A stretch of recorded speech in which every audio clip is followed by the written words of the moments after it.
नमस्ते। चलिए शुरू करते हैं हमारी आज की कक्षा। और आज की कक्षा जो है हमारी पिछली प्रश्न पत्रों की श्रृंखला पर आधारित है और इसका भाग 9 है जो हम आज कर रहे हैं। तो भाग 9 में देखते हैं कितने हमारे प्रश्न हैं, कौन कौन से प्रश्न हैं PYQs के। तो चलिए शुरू करते हैं हमारी कक्षा को। पहला प्रश्न देखते हैं। सूची 1 को सूची 2 से सुमेलित कीजिए। सूची 1 को सूची 2 से सुमेलित करना है। इसमें पूछ रहा है पात्र और पात्रों को पूछ रहा है और दी हुई कुछ कहानियां हैं। तो मालती किस कहानी के पात्र हैं? गैंग्रीन की है पात्र। वजीरा सिंह किस कहानी का पात्र है? बुद्धगुप्त किस कहानी का पात्र है? और लाल मोहर किस कहानी का पात्र है? तो मालती तो गैंग्रीन की है। वजीरा सिंह है किसका? उसने कहा था कहानी के पात्र हैं। बुद्धगुप्त किस कहानी के पात्र हैं? तो बुद्धगुप्त है आकाशदीप कहानी के पात्र। और लाल मोहर तीसरी कसम कहानी के पात्र है। तो यहाँ पे कितने पात्र हो गए? कौन सा विकल्प हमारा सही होगा? तो ए में 5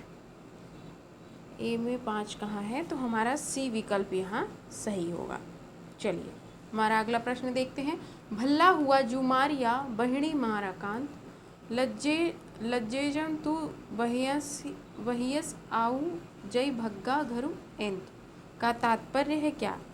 अब यहाँ तात्पर्य पूछ रहा है। हे बहना, अच्छा हुआ जो मेरा कांत मारा गया, अच्छा नहीं हुआ क्योंकि वह मर जाने लायक भी नहीं था। सी है उसके मारे जाने से देश का भला ही हुआ। हे बहन, युद्ध में अपने पति के मारे जाने से मैं खुश हूँ क्योंकि मैं सखियों के बीच लज्जा से बच गई। तो यहाँ हमारा कौन सा विकल्प सही होगा? हमारा ए विकल्प सही होगा। इसमें ए और डी सही है। ठीक है। हे बहना, अच्छा हुआ जो मेरा कांत मारा गया, युद्ध में अपने पति के मारे जाने से मैं खुश हूँ क्योंकि अपने सखियों के, अगर युद्ध से वो भाग आता तो मैं क्या होती? लज्जा में रहती अपने सखियों के बीच, लेकिन अभी मैं लज्जा में नहीं हूँ, लज्जा से बच गई। चलिए अगला प्रश्न देखते हैं। गोरी सुंदर पात्री केसर कारे रंग, 11 देवर छोड़ के चली जेठ के संग। अब ये तो खुसरो की पहेलियाँ हैं। तो इसमें कौन सा हमारा विकल्प जो है वो सही है? गोरी सुंदर पात्री केसर कारे रंग, 11 देवर छोड़ के चली जेठ के संग। तो ये है हमारा ए विकल्प सही है। अरहर के विषय में ये कहा गया है। सूची 1 को सूची 2 के साथ सुमेलित करना है। फिर से वही वैसा ही प्रश्न।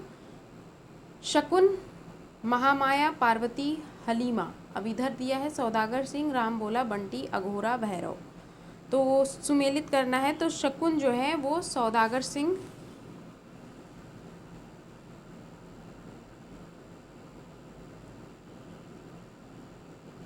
शकुन सौदागर सिंह के साथ नहीं, बंटी के साथ है। महामाया किसके साथ है? अघोर भैरव के साथ है। पार्वती किसके साथ है? पार्वती होंगी राम बोला के साथ। और हलीमा किसके साथ है? तो आपका कौन बचता है? सौदागर सिंह। तो हलीमा है सौदागर सिंह के साथ। तो हमारा कौन सा विकल्प यहाँ सही होगा? हमारा विकल्प सही होगा ए। चलिए अगला प्रश्न देखते हैं। निम्नलिखित में अज्ञेय की रचना है। आंगन के पार द्वार, इतने पास अपने नदी की बाग की छाया, कुछ पत्ते कुछ चिट्ठियाँ। तो यहाँ हमारा कौन सा विकल्प सही होगा? चलिए देखते हैं हमारा अगला प्रश्न। सूची 1 को सूची 2 के साथ सुमेलित करना है। शकुन, सौदागर, महामाया, राम बोला, पार्वती, बंटी, हलीमा, अघोर, भैरव। तो यहाँ कौन सा हमारा विकल्प सही होगा?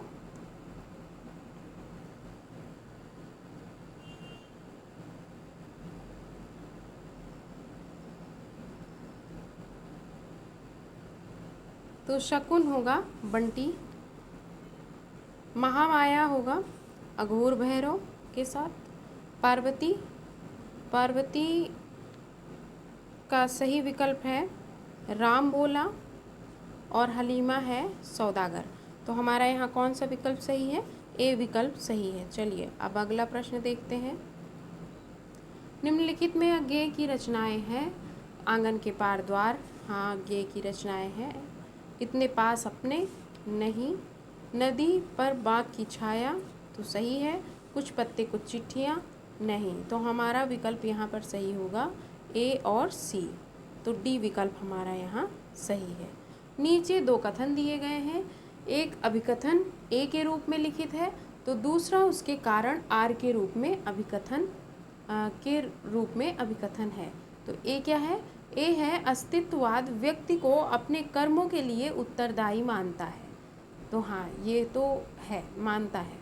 अब कारण दिया गया है क्योंकि अस्तित्ववाद व्यक्ति के अस्तित्व को किसी बाह्य सत्ता के अधीन नहीं मानता। तो हमारा यहाँ दोनों सही होगा।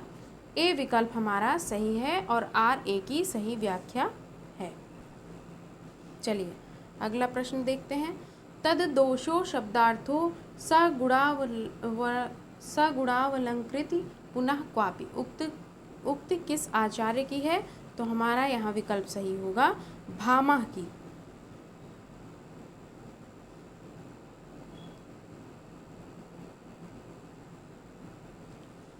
चलिए अगला प्रश्न देखते हैं।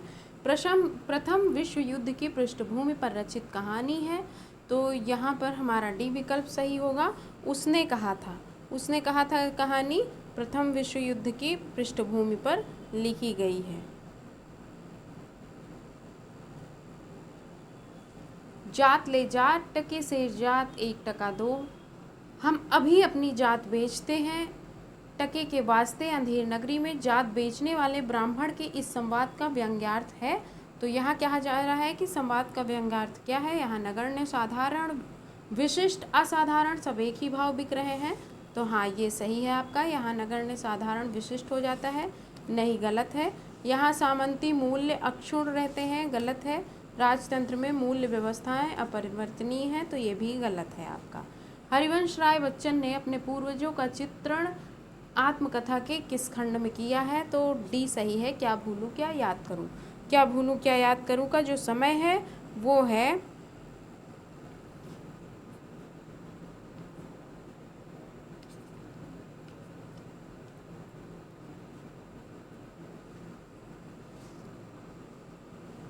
और ये क्या है? प्रथम खंड है।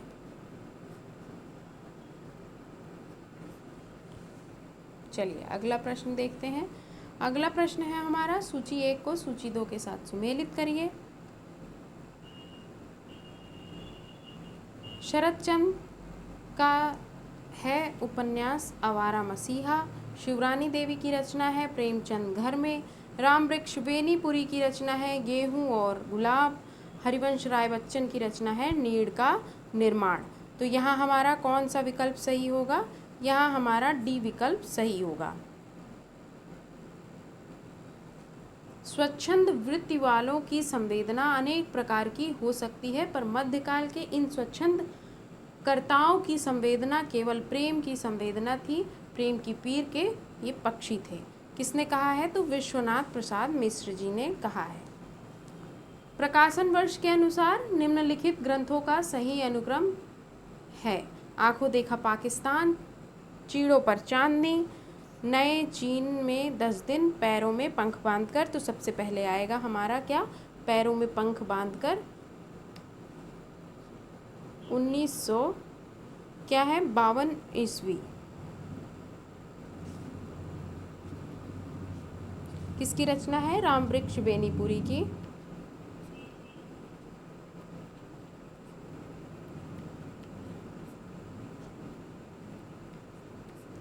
फिर आता है नए चीन में 10 दिन। नए चीन में 10 दिन 1966 ईस्वी।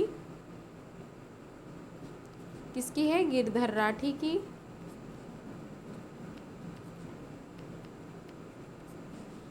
चीड़ों पर चांदनी 1964 ईस्वी। किसकी है? निर्मल वर्मा की।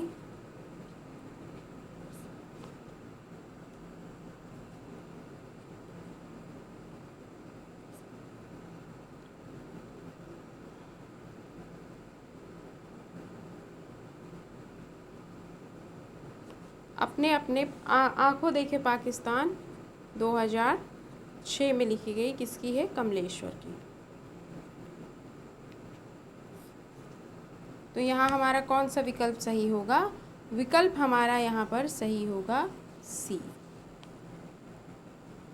आपका बंटी उपन्यास में वर्णित है समाज के प्रति विद्वेष, नहीं। बालक में असुरक्षा की भावना, सही है। मात्र प्रेम की लालसा, सही है। आत्महत्या का विचार, गलत है। तो हमारा बी और सी सही होता है। ए विकल्प हमारा सही है। द्वैतवादी वैष्णव संप्रदाय के प्रवर्तक हैं, तो यहाँ पूछा जा रहा है द्वैतवादी वैष्णव संप्रदाय के प्रवर्तक हैं मध्वाचार्य। रामानुजाचार्य की अगर बात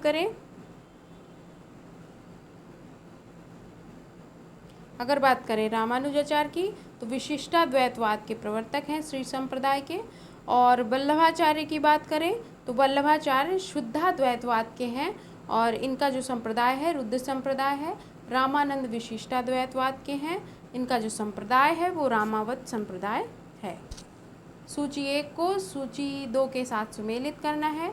तो विदुर का कथन है हृदय तुम्हारा पत्थर का है गांधारी।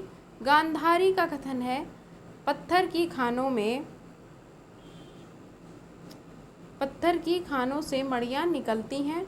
अश्वत्थामा का कथन है मैंने प्रतिशोध ले लिया धृष्ट युग्म से पिता की पाप हत्या का। संजय का है अंधों को सत्य दिखाने में क्या मुझको भी अंधा होना है। तो यहाँ हमारा कौन सा विकल्प सही होगा? यहाँ हमारा जो विकल्प है वो सही हो जाएगा बी। चलिए अगले प्रश्न की तरफ चलते हैं। निम्नलिखित में तत्सम शब्द हैं, तो तत्सम शब्दों के विषय में पूछा जा रहा है। आग, बयार, पंख, अक्षर। तो अक्षर आपका तत्सम है, पंख का होगा पक्ष तत्सम शब्द, बयार का होगा वात और आग का होगा अग्नि। तो ये तीनों आपके क्या हैं? तत्सम नहीं है, तद्भव शब्द हैं। चलिए अगला प्रश्न देखते हैं। सूची 1 को सूची 2 के साथ सुमेलित करना है। तो ये आचार्य शुक्ल और हिंदी आलोचना आप देख रहे हैं रामविलास शर्मा, और आचार्य शुक्ल आलोचना का अर्थ रामस्वरूप चतुर्वेदी। आचार्य रामचंद्र आलोचना कोश शुक्ल रामचंद्र तिवारी, और परंपरा हिंदी आलोचना परंपरा और आचार्य रामचंद्र शुक्ल तो शिव कुमार मिश्र। तो यहाँ हमारा कौन सा विकल्प सही होगा?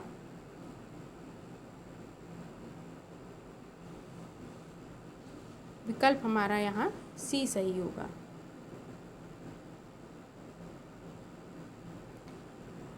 अगला प्रश्न देखते हैं। धनी कौन होता है? इसका कोई विचार नहीं करता, वह जो अपने कौशल से दूसरों को बेवकूफ़ बना सकता है।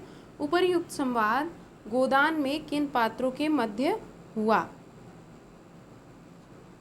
तो यहाँ पात्रों की बात कर रहे हैं, तो यहाँ होता है गोविंदी और मेहता के बीच में। गोदान मुंशी प्रेमचंद्र जी का लिखा गया उपन्यास है और 1936 इसका समय है। नंददास के बारे में रामचंद्र शुक्ल के विचार, तो नंददास के विषय में रामचंद्र शुक्ल के विचार के बारे में पूछ रहा है। इनकी रचना भी बड़ी सरस और मधुर है। कृष्ण की रास लीला का अनुप्रासाद युक्त साहित्यिक भाषा में विस्तार के साथ वर्णन है। इनकी रचना रास पंचाध्यायी सोरठा छंदों में लिखी है। अनुप्रास और चुने हुए संस्कृत पद विन्यास आदि नंददास कविता में नहीं पाए जाते। तो ये इनके विषय में लिखा गया है, तो इनके विषय में सही होगा इनकी रचना बड़ी सरस और क्या है? मधुर है। और कृष्ण रास लीला का अनुप्रासाद युक्त साहित्यिक भाषा में विस्तार के साथ वर्णन है। तो ए और बी सही है, बी विकल्प हमारा यहाँ सही होता है। सतपुड़ा के घने जंगल, नींद में डूबे हुए ऊँघते अनमने जंगल, झाड़ ऊंचे और नीचे चुप खड़े हैं आँख मीचे, घास चुप है काश चुप है मूक शाल पलाश चुप है, बन सके तो धंसो इनमें धंस न पाती हवा जिनमें।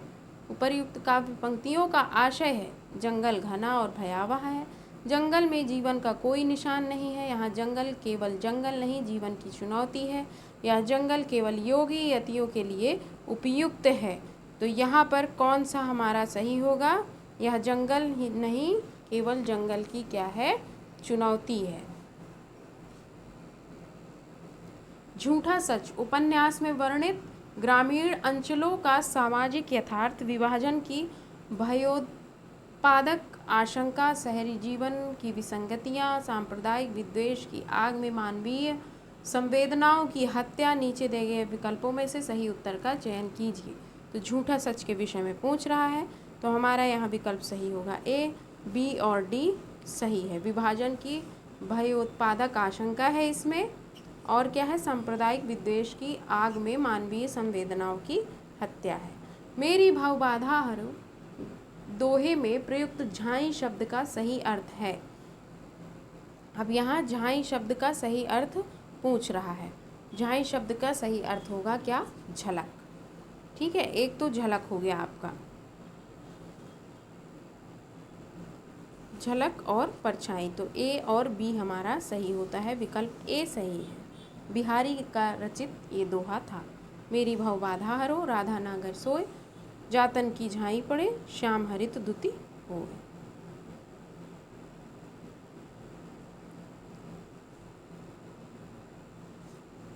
सूची 1 को सूची 2 के साथ सुमेलित करना है।